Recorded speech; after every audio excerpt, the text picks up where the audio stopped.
Les chums, non, mais on avait un thème. Ah, oui, c'est où ton crise de thème? Ah, barnac. Hey, c'est rendu des crises de thèmes. C'est plus des thèmes que je fais, c'est des crises de thèmes. OK, Yann et Frank, voilà. OK. Moi, je suis un Américain du Nord français. Chaque semaine, avec Yann et Frank, on jase de tout. Avec Yann et Frank, on fait Québec. Avec Yann et Frank, Radio Pirate. Avec Yann et Frank, les voici, c'est Yann et Frank. Bonjour tout le monde. Bonjour! Hey! Wow! En plus, le beat est bon. J'aime le beat. Les boys! Yann et Frank, quelle journée complètement folle. Qu'est-ce qui arrive? On vire une brosse. On part... Ben, regarde là. Ah ouais? Yann et sa brosse, regarde, c'est sûr qu'on embarque. Qu'est-ce qui se passe, là? La Valérie, de qui on va parler, d'ailleurs? Valérie s'en irait. L'autre nouvelle, c'est qu'il y a des rumeurs qui courent comme de quoi que Justin Trudeau pourrait partir aussi. Livre de belle journée. Puis il rajoute Kamala Harris, puis les démocrates qui s'en vont dans la toilette avec les odds. Écoute, c'est magique. C'est magique. Est-ce que vous pensez que Valérie Plante va s'en aller? Parce que, écoute, Justin est célibataire. Est-ce que Valérie et Justin s'en iraient au chalet ensemble? Ben, elle a un chum, Valérie. Il va peut-être aller au chalet avec le chum de Valérie. Aussi. Ça pourrait être ça. Ça, c'est plus probable. On est en 2024. Là, mais c'est un comptable. Il doit être plate un peu. Donc, d'après moi, ça doit être... Il cherche plus un artiste. Quelqu'un qui peut se mettre des genres de... Tu sais, des genres de petits... des petits habits de fun. Un petit costume, un petit maquillage. C'est ça. C'est Trudeau, ça. Ben oui, mais je sais, mais pas le chum à Valérie. Okay. Le chum à Valérie, c'est un économiste relié à un syndicat communiste. Ah, des fois, tu resterais surpris. Ah, peut-être. Ben, la seule affaire, moi, en tout cas, on y souhaite pas de... Parce que, tu sais, Valérie Plante, on l'avait vu l'année passée, maintenant, s'effondrer d'une conférence de presse. Là. Ah oui. Fait que, tu sais, je sais pas si vous vous rappelez de ça, là, elle avait comme perdu connaissance, puis elle J'ai avait eu un oublié. malaise, tout ça. En tout cas, j'espère pour elle que c'est pas pour des raisons de santé qu'elle s'en va. Là. J'y ai pensé. Sur le coup, quand j'ai vu l'annonce, j'ai dit peut-être c'est ça qu'on va apprendre. Là, que, Mais c'est vrai qu'elle est un peu jeune pour quitter. Puis, normalement, quand il quitte une mairie comme ça, c'est qu'il ambitionne à plus. Ouais, c'est ça. Fait que, Genre, elle est QS. Ouais. une Elle tripe sur QS. l'ONU, il faut le dire. Je pense qu'elle était quand même contente d'avoir une voix à l'ONU pour les municipalités éventuellement. Peut-être qu'elle veut finir là. Ce serait une bonne nouvelle, ça. Et l'ONU, qui est un parking à communistes, c'est parfait. Dans ce temps-là, on les a pas comme politiciens chez nous. Puis la gang des villes, là, les villes mangeuses de luzerne, là, les C40 et compagnie, là, elle serait bonne là-dedans. Là. Ben oui. Parce que chose est sûre, elle n'est pas capable de prendre la chaleur. OK? Ça, c'est clair. Elle a fermé ses commentaires. On en parlait tantôt avec Joe. On l'a vu qu'elle n'est pas capable de prendre des commentaires quand ça brasse un peu. L'histoire là, de fermer ses commentaires sur X. Hier, il n'y a aucun tweet. La ville est complètement paralysée. Économiquement, c'est du terrorisme économique, c'est clair. Il y a des gens qui manquent, ça m'a été confirmé par des gens dans le milieu de la santé, il y a des gens qui ont manqué des traitements de chimio, il y a des gens qui ont manqué des opérations par faute de personnel ou encore carrément le patient n'a pas arrivé. C'est insupportable. Il est arrivé plein d'affaires de même hier. Là. La ville est complètement virée à l'envers par des hosties de communistes bizarres qu'on devrait envoyer dans il y a des médias qui nous ont donné la parole. Hein? Pour vrai? Ils ont fait une entrevue à TVA. Wow! Mais moi, je trouve ça quand même le fun. Moi, que des Montréalais réalisent que si jamais il y a un pont qui est hors service, ça peut paralyser une région. Ouais, mais nous, c'est un vieux pont. La gang de Montréal, c'est un vieux pont. C'est pas un nouveau pont. C'est pas pareil. C'est le nouveau pont qui produit plus de voitures. Parce que autres, ils trouvent ça drôle. Quand on dit, ouais, mais Christy, on a 2 ponts. Il y en a un qui a 120 ans. Puis l'autre, on a changé des suspentes en catastrophe après. Si jamais il y en a un qui est fermé, Chris, c'est le bordel complet dans notre région économiquement. Ouais, je suis obligé de te dire, mais c'est pas eux autres, ça. Les gens qui étaient sur le pont hier, là, ils comprennent ce qu'on a besoin. Les gens que tu parles, ils vivent sur le plateau, ils se déplacent en vélo, puis ils se déplacent en métro, puis ils se déplacent en Uber, puis ils font faire une petite affaire un peu plus loin, puis ils restent dans leurs hosties d'écho chamber, qu'on parle souvent. Eux autres sont dans un écho chamber. Les gens qui étaient sur le pont hier, là, c'est des gens comme nous autres. Là. C'est des gens qui savent exactement que, d'abord, il manque probablement un pont ou deux à Montréal, que les autoroutes sont pas assez larges, puis que c'est vieillot, etc. Il y en a plein de cul aussi. Ils sont à la même place que nous autres. ne faut pas mélanger le monde Non, avec ceux qu'on entend. Là. Mais il y en a au travers que, tu sais... Oui. C'est parce que je voyais des vidéos de gens... c'est drôle, je voyais une vidéo d'un gars sur TikTok qui était dans son char et il disait... il dit, je sais pas combien vous faites de l'heure, là, vous autres, là, mais moi, hier, j'ai manqué deux rencontres de business, puis il y a un contrat qui n'a pas pu se signer, puis dans ma tête, je me disais, mais c'est parce qu'ils le savent, ça. C'est pour ça qu'ils le font. Lui, il pensait que les gens qui montent sur le pont, c'est comme des totons qui n'ont pas conscience du mal qu'ils font. Ils ont conscience du mal qu'ils font. C'est pour ça qu'ils le font. Oui, c'est carrément ça. C'est ce qu'ils veulent, c'est voulu. C'est carrément voulu. Mais c'est quand même un petit organisme gros comme rien avec pas de monde là-dedans. C'est des huluberlus, ces gens-là. Là. C'est des radicaux. Ils sont vraiment maximum 10 personnes. Ils sont capables de geler complètement une ville à grandeur. On lui donne la parole à la TV. Le Devoir avait déjà fait ça il y a quelques années quand ils ont fait le coup de Valero. Puis le Devoir leur avait donné une page complète. Puis c'était même Patrick Bonin qui avait signé la lettre avec eux autres pour donner un peu d'importance à cette organisation-là en disant la gang de Greenpeace, on est avec eux autres aussi. Bonin qui va être candidat aussi à Repentigny.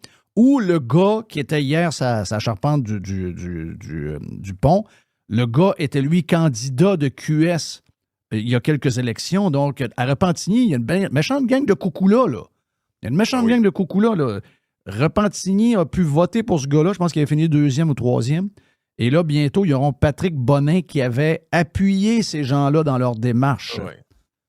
Les médias, comme dit Yann, ils donnent des tribunes à ces gens-là. Puis en plus, un matin, dans le Journal de Montréal, on n'a pas parlé de notre bar. Je ne sais pas si vous l'avez vu, mais il y avait un article qui disait en gros, ils ont demandé à des experts. Là, c'est toujours ça. Là, maintenant, il y a des experts pour tout. Là. C'est un expert. Si tu le temps d'aller aux toilettes, on va demander aux experts. Fait que là, il y avait un expert qui répondait à la question, est-ce que c'est une bonne manière de véhiculer ses idées? Pensez-vous sérieusement que si des truckers étaient montés sur le pont, on aurait des articles de journaux disant non. C'est peut-être pas une bonne idée de faire ça, mais quand même, la cause est noble. C'est ça, en gros, qui est en arrière. Oui. C'est comme ils sont un peu irresponsables. Mais Éric Duhem fait mon char, mon choix, puis comme nouvelle promo, il décide d'aller barrer 2 ponts à Montréal, plus le tunnel de... My God! Un peu, là. Le gars est crucifié et plus de carrière politique. Là. Non, le SWAT arrive, puis il y a du monde qui se font tirer dessus. C'est terminé, là. Terminé. Bon, mais c'est ça, c'est tout a été sélectif demain. C'est ça qui nous écœure. C'est ça qui nous met un peu en crise. C'est qu'il semble y avoir 2 sets de jeux, 2 sets de règles pour un ou l'autre. C'est ça qui est bien fatigant. Mais sérieux, que Valérie Plante n'ait pas fait un tweet là-dessus, je ne sais pas s'il y a un lien avec la décision d'aujourd'hui. Je ne sais pas si elle est en train c'est c'est ce qu'on pense, là. C'est ce qu'on pense. Moi, je pense que le silence, ça veut dire j'approuve. Là. Je ne sais pas ce que vous autres en pensez. Là. Non, je pense exactement la même affaire. Elle voulait grimper sur le pont, mais elle n'a pas eu le temps de se rendre. À le vertige. C'est ça. À le vertige. Mais est-ce que vous pensez qu'elle aurait... Je ne sais pas même pas contre qui elle peut être. Là. Mais si, mettons, il y a la rumeur, là, le gars qui veut... Luc Poirier. Le gars qui a vendu le terrain 200, qui est prêt à le racheter 240. J'ai une petite nouvelle pour lui. Le gouvernement va y vendre pour 50. Mais lui, il pense aller à la mairie. Est-ce que, d'après vous autres, à moins que ce soit ce que tu dis, Frank, un problème de santé ou un poste quelque part, puis il va décide de réorienter sa carrière. Mais ça se peut-tu qu'il y ait un bout aussi où elle a analysé que les gens l'ont laissé tomber? T'sais, les gens l'ont laissé tomber. Il est arrivé des affaires, là, l'histoire du Grand Prix. T'sais, elle n'a pas répondu au téléphone. Là. Le soir du Café Ferreira, puis Joamel nous le disait tantôt, pour tous les restaurateurs de Montréal puis du Québec en entier pendant la COVID, tout le monde s'en crissait. Et quand est arrivé le Café Ferreira, où ce que plein de monde vont, c'est un quartier, c'est pas un quartier, c'est un restaurant huppé, beaucoup de monde puissant vont là, etc. Puis c'est une belle business. Là, puis regarde, on a été avec eux autres à 200 quand c'est arrivé. Mm-hmm. Mais ce soir-là, là, les gens la textaient, elle était au chalet avec son chum, et elle ne répondait pas volontairement parce qu'elle était en week-end, puis probablement qu'elle avait pris un peu de vin. Et elle ne voulait pas répondre jusqu'au temps que quelqu'un rejoigne le téléphone de son chum et ils disent « Elle veut pas, mais tu vas y mettre ton téléphone sur l'oreille, faut que je lui parle là. Et ça s'est su, là. Tu sais? Écoute, c'est sûr, ça a un impact. Tu sais, je veux dire, eux autres font ça pour le prestige, la notoriété. Fondamentalement, les politiciens ont un fond narcissique. Fait que c'est sûr, si on t'envoie comme message que tranquillement, pas vite, on va te retirer de la haute sphère de la société puis t'es persona non grata d'un party privé, ça se peut que ce soit un incitatif pour sacrer son camp. En fait, on a eu Brian Breguet en entrevue de l'élection au British Columbia cette semaine. Lui, dans le fond, était candidat là-bas. C'est un francophone, c'est un ami à Vincent Gelozo, c'est un Suisse d'origine. On a fait une super entrevue avec lui, puis ce qu'il nous expliquait, c'est que c'est exactement ce qui est arrivé au chef du Parti libéral là-bas. Le Parti libéral, quand les partis conservateurs ont monté, il a fini par baisser dans les sondages. Puis, éventuellement, le parti s'est fait un harakiri carrément. Là. Ils ne se sont pas présentés à l'élection générale. Puis, la pression venait directement du milieu financier. OK. C'est les gens dans le milieu financier qui se sont ligués contre lui, puis à un moment donné, lui ont fait comprendre... Le Parti libéral à BC n'a pas présenté rien? Non, ce sont un gros harakiri. C'est arrivé à peu près fin août, cette affaire-là. Ben voyons donc, toi. Il y avait le pouvoir là, pas long. Là, il était l'opposition officielle. Et au fur et à mesure que le Parti conservateur montait, ben, les libéraux baissaient. Puis quand ils se sont ramassés à 8-9 %, les grands financiers de la Colombie-Britannique ont fait comprendre au chef du parti, si tu mets pas fin au parti politique, genre right fucking now avant l'élection, t'auras plus jamais de job dans le privé chez nous. Là. OK. Puis du jour au lendemain, les candidats le savaient même pas. Du jour au lendemain, il est sorti dans les médias puis il a dit « OK, on se retire de la course, on ne présente aucun candidat. » Finalement, ils en ont présenté un ou deux, je pense, dans certains comtés, juste pour garder le parti en vie. Je te crois ce que tu dis à 200 % que c'est le même que ça se passe. Moi, j'avais entendu de quoi sur... Tu sais qu'il y a eu la Coupe du Président là, à Montréal, le tournoi de golf entre les pays du monde, puis ça exclut l'Europe là, parce qu'il y a deux tournois. Il y a un tournoi, le Ryder Cup une année, puis le President Cup l'autre année. Donc, c'était le reste du monde dont le Canada fait partie, contre les États-Unis, super d'événements et tout. Elle a donné aucune collaboration au comité organisateur. OK? C'est un événement de plusieurs millions de dollars. C'est très gros, là. C'est diffusé. C'est beaucoup de prestige. Elle n'a participé à rien. Elle n'a pas été dans aucune conférence. Mais les gens qui sont au Royal Montréal, là, les gens qui sont des membres du Royal Montréal et qui gèrent le Royal Montréal, c'est le top. C'est la haute société de Montréal. C'est eux qui calent les shots, là.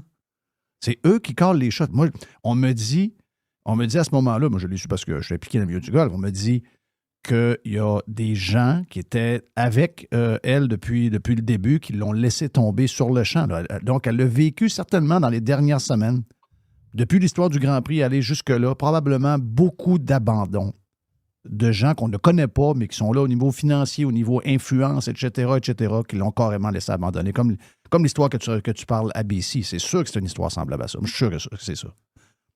Ben, c'est ça qui compte vraiment pour eux, parce que quand tu es une superstar vedette de la politique, ce que Valérie Plante était jusqu'à un certain temps, tu fais partie de toutes les conversations, tu es invité à tous les parties, tu coupes tous les rubans et tu rencontres tous les gens importants. Puis ça, pour eux, c'est quelque chose de vraiment important dans le tête.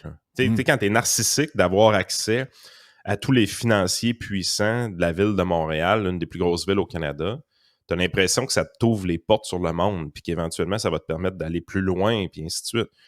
La journée que les portes te ferment en pleine face, je veux dire, sur l'orgueil, c'est une catastrophe. Là. Ah ouais, c'est sûr. Non, c'est clair. Mais si on prend l'exemple de Biden, il est arrivé exactement la même affaire. Il n'a pas été tassé parce qu'il était sénile. Non, l'establishment le laissait tomber. Il a été tassé parce qu'à un moment donné, les gens qui donnaient du cash dans les super PAC puis tout ça, ils ne voulaient plus en donner. Les gens ont comme minimisé l'histoire. Dans l'entrevue à Fox auquel elle a essayé de répondre, un moment donné, le gars il a comme essayé d'amener l'histoire de George Clooney dedans. Là. Et il y a plein de monde qui est comme je comprends pas le rapport de ça. Moi, je ne comprenais pas. Moi, je ne comprenais pas pourquoi il amenait George Clooney. Ben, c'est que Clooney, c'est lui le premier publiquement qui a dit dans une entrevue, je pense qu'il était sorti dans le New York Times, qu'il a dit Biden, je l'ai vu en privé dans un événement de levée de fonds. Puis ce que vous avez vu au débat, c'est lui que j'ai vu en privé. Oui. Puis ça inquiète les donateurs. Fait que tout le cas. Puis ça, ben, en même temps, il y avait une stratégie là-dessus qui retenait les dons. Et quand ils ont sorti Camella, ils ont relâché les cordons de la bourse. Fait que là, ça a donné comme une impression que l'argent arrivait de partout. Là. C'est juste qu'il parce était que retenu. les dons étaient sur le break. Oui, c'est ça. Mais ça revient à la même affaire que Plante et autres, puis le gars au BC. C'est comme maintenant, c'est quand les gens qui contribuent à la caisse électorale ou qui contribuent à t'ouvrir les portes d'une manière ou d'une autre, parce qu'ici, il y a des lois sur le financement qui sont différentes d'ailleurs, là, ben, quand ces gens-là finissent par s'écœurer, ben là, Mané, c'est quoi les supports? C'est juste le cash. C'est juste le cash. Puis, ses supports, elle vient du communautaire, puis de la gauche communautaire, puis tout ça. Mais c'est parce que je regardais des gens qui parlaient, entre autres sur Reddit, puis ils disaient, c'est parce que là, t'as comme une. C'est parce que même sa base, c'est des petits groupes communautaires, des affaires de même. Eux attendent de l'argent de la ville. La ville, les fait poireauter. La bureaucratie, ça prend 1000 ans. Mais ils construisent des genres de litières communautaires à 35 000 qui enlèvent des places de parking. Oui. Les gens, c'est parce que là, maintenant, imagine-toi, même le gars ou la fille qui est genre full pro-plante, l'écologie, la patente, toi, tu as un organisme qui vient en aide aux femmes itinérantes, mettons. Là, ça fait 3 mois que tu remplis de la paperasse, puis là, ça rend c'est compliqué. T'appelles le vendredi après-midi, il travaille On n'a pas d'argent. On n'a pas d'argent. On n'a pas d'argent. Il sort dehors du commerce ce matin, puis il est rendu avec le bac à sable communautaire à 35 000 en avant du commerce. Puis on sait. Dit des rues éponges, Frank. Oui, c'est ça, c'est des genres d'éponges. Mais on sait à quoi ça va servir dans le futur. On l'a vu dans Hochelaga, ça va devenir un genre de jardin communautaire pour faire pousser du pot, puis il n'y a pas une police qui va l'enlever. Moi, vous avez vu cette vidéo-là, c'est capoté. Non, sérieux. Oui, dans Hochelaga, Oui, il y a un plan de potes. il y a des plants de potes qui poussent à des places. Mais les gens disent, hein, tu sais, à ce temps-ci, tout est jaune. Donc, là, ils disent, c'est quoi les plantes vertes qu'il y a là? C'est du pot qui pousse dans les patentes de la ville. Mais, hey, je fais de la politique fiction. On ne sait toujours pas pourquoi ça en va. Supposons que c'est pour ce qu'on vient de dire là, c'est tel que tel. Donc, on a quelqu'un qui était plus bien aimé. C'est assez évident. Je veux dire, au point d'être en train de gérer une crise de réseaux sociaux parce que ça se faisait brasser pas à peu près. Mais en connaissant les Québécois, OK, les Québécois vont quand même voter pour le Bloc québécois. Les Québécois ont revoté pour la CAQ après cette fête brassée pas mal pendant la COVID par la CAQ. Donc, ils sont capables de n'importe quoi, les Québécois. Moi, je me dis que si elle prend un break de 1 an et demi, elle retourne dans le sac à Politicos. OK. Après un break, elle se fait oublier. Il y en a un qui est en train de s'accrocher à l'histoire de la bouffe des écoles pour les jeunes. Mm-hmm. C'est sa dernière carte dans son jeu. Là. OK? Lui, il n'y a aucune traction sur les réseaux sociaux. La seule fois qu'il y en a eu une, c'est il y a 6 semaines quand il a volé l'idée de Tim Walz puis qu'il a parlé de la bouffe, puis là, il vogue là-dessus. C'est la seule fois où il y a eu 150 likes. C'est la première fois que ça arrivait. C'est un gars qui a 0 traction. Je parle de GND. Qui va arriver, il va voir la madame, là, l'anti-Israël qui va rentrer. Ruba. Et là, mettons qu'il mange une volée. Mettons que du M, en 2026, du M se ramasse avec 10 députés. QS se ramasse avec 7. Du M a 14 % des votes, puis lui, eux autres n'ont 11 ou 12 %. C'est la fin de GND, puis de Ruba, de tout ce que tu veux. Mais QS ne peut pas mourir, on s'entend, ça prend quelque chose pour les communistes. Elle revient comme chef de QS. Là. Valérie Plante va revenir, puis là, tout d'un coup, ça va être Kamala Harris. Kamala Harris, 2 semaines avant, tout le monde haïssait, là. OK? Et du jour au lendemain, Kamala Harris est devenue une genre d'incontournable, puis ça va être la première femme présidente, elle va être extraordinaire, puis elle est drôle, puis elle est fine, puis elle rit, etc. D'après moi, mettez ça dans une carte cachée quelque part, puis ressortez ça dans 1 an et demi, 2 ans. D'après moi, vous allez avoir le retour de Valérie Plante, c'est en santé pour venir sauver QS. Non, là, il faut que Claude se tasse, là, Gaza. Là. Ben, Gaza va se tasser. Gazal. Gazal. Gazal, ben, c'est ça. Gaza. Ben, c'est ça, mais c'est parce que Ruba Gaza, elle, c'est parce qu'ils peuvent pas être 2 porte-parole femmes là-dedans, quoi qu'il y en ait une qui s'identifiera comme homme. Oui, mais après une vedette, ils vont être obligés d'étasser tous les deux. Après une vedette, après une défaite, ils vont être obligés d'étasser tous les deux. Non, mais moi, mon gars, c'est Québec solidaire. Tu dois avoir une co-porte-parole féminine s'il y a un homme. Mais la journée que GND se désiste, est-ce qu'on le remplace? Oui, exact. Ouais, c'est ça. Moi, je suis pas sûr, mais... Ou si Valérie Plante arrive en monsieur, madame, ça peut être le monsieur de la gang. Là. Ça dépend. Là, parce que n'oubliez pas une chose, c'est d'ici à la prochaine élection, toutes les élections partielles, il n'y aura pas de saucisse chez Québec solidaire. Non. Oui, c'est vrai, il l'avait dit, ça. Oui, c'est vrai, il va juste mettre des madames. Il n'y aura pas de saucisse. Ouais. Ben, il peut en avoir, mais il faut que ce soit une saucisse de madame. Oui. Ça soit... Ça, c'est compliqué, là. que ça soit une madame, pas de barbe. Saucisse à cocktail. Ouais. Il y a une longueur maximum à saucisse. Hey, voilà pour Yann et Frank. On a encore un genre de 40 minutes avec eux dans la version Prime de Radio Pirate. Toutes sortes de sujets qu'on jase.